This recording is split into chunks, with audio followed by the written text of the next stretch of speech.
One thing that I wish that I started doing way earlier when I was learning languages was applying variety in the modalities of how I was learning the language. Now, if you've never heard modalities before, all that means is a manner of expression of the language. They're broken up generally into two categories. You have recall and recognition. And under recall, you have speaking and writing. You have the production or output of the language. And then under recognition, you have reading and listening. You have the two inputs of the language. Now, when I started learning German, that was my first foreign language, I was really, really heavy on the recognition. It was a lot of reading, and specifically within specifically within one application, and a decent bit of listening, but there was very, very little production. Whenever I started applying the other modalities, whenever I started keeping my own notes and writing them out by hand, and then eventually speaking what I was doing, like speaking aloud, and finding pen pals and people to talk to, that expansion of modalities took not only my learning to a different speed, but also to a different efficiency. It was like a whole nother caliber of a learning language because I was expanding in modalities. Now, I had a general interest in learning German. I wanted to read books. I wanted to go to Germany. I had all these other reasons that I wanted to learn German. So I was pretty broad on what I was doing. Your use case is probably going to be different than mine. Fine. Tailor the modalities, the ones that you lean on most, to your desired use case, but I would strongly recommend that you use some combination of all four, but bare minimum, one recognition and one recall. Before I get too far into it though, do me a favor and if you like these kinds of videos, leave a comment as you get through this if maybe I missed something. And I do write books. That's the only way I get compensated by this is if you buy my books, and I wrote them to help you. So I'll leave a link below as well, but onto the video. You might not notice that you are lacking in one modality over another. You might not recognize that or even think that you have a need or a want to learn another one, to practice a different modality until you get into a position whenever you might need that modality. So for example, let's say that me learning Chinese, I want to understand Chinese history. I just want to read more Chinese. I want to just be generally competent when it comes to Mandarin Chinese. But then whenever I go to so like I can read maybe Hua Mulan, the story of Mulan, but in the Ballad of Mulan in the native Chinese. But whenever I go to a Chinese restaurant and they speak Chinese there, I might want to challenge myself to order in Chinese. But I have a really hard time doing that because I don't practice in Chinese. I don't practice that vocabulary. And instead of reading, I'm suddenly trying to speak. So I had that immediate impasse where I can't do what I want to because I didn't think ahead. And it's not like, oh, I'm bad because I did that. It's just, oops. Now I have something else that I can and want to practice. So tailor it right now to whatever your goals are, but understand that those might change. Those are probably going to change later on. In this expansion of your modalities, you need to also understand that you cannot forget grammar in this. There are some people that say that you can just learn by immersion, that is, that you could just plop yourself into a country and be only exposed to, or just do nothing but consume the media in a foreign language. But if you have no reference, and especially if there are no familiar words that are kind of related to your native or other known languages, you're not just going to pick that stuff up. You need to have some reference. You need to have something to look at, something that makes what you're hearing, whatever, comprehensible. You need to have some idea of the structure of the language to apply that so you can make it make sense. And you do that by having some foundation in grammar. I'm not saying, as I've said before, I've said that I've not said this before. I'm not saying that you need to completely understand and memorize a grammar textbook of your target language before you move on to that stuff. No.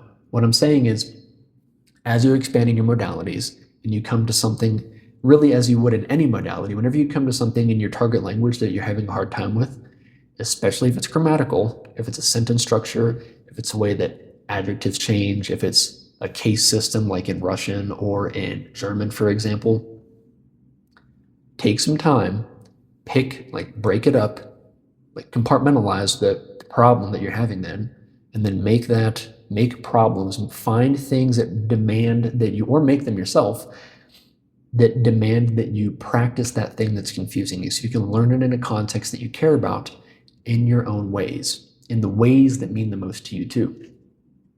So I've already given my own example about how I could read Mandarin pretty well, but reasonably well, but I couldn't go and place an order.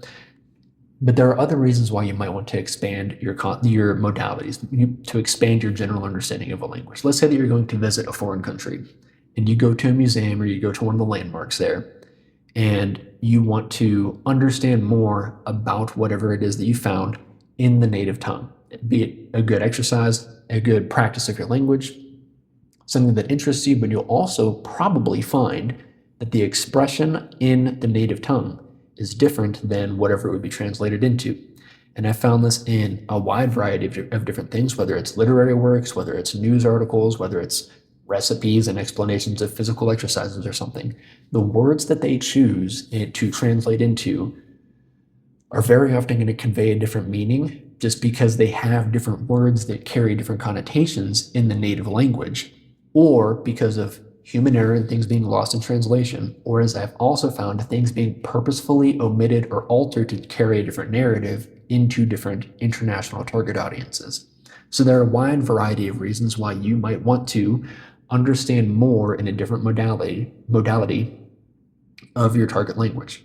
So how do you do this? I keep saying expand your modalities, get that variety. But if you're in one way of learning a language, let's say you're using an app or using a website or a video course or something, what's the right way to go about finding other modalities and challenging yourself?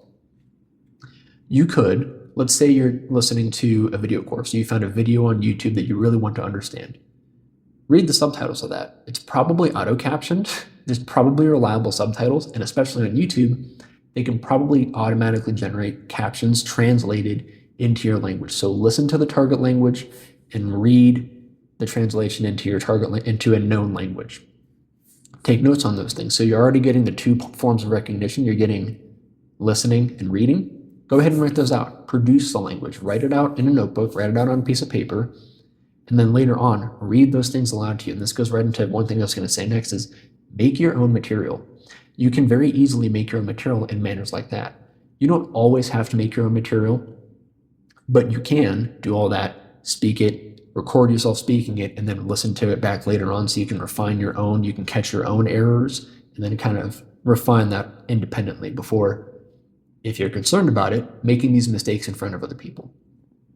But let's say you don't want to go through all that hassle of taking notes on videos, reading the translations, and doing this whole process. There's this thing called graded readers. Plenty of people have written them, and I've written some myself for Spanish.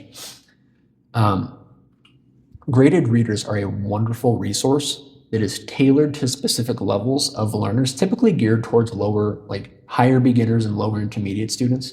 But you can very easily find free as well as paid resources for, you can buy books on Amazon, lingua.com. I'm not sponsored by them or affiliated in any means. I just like what they do a lot.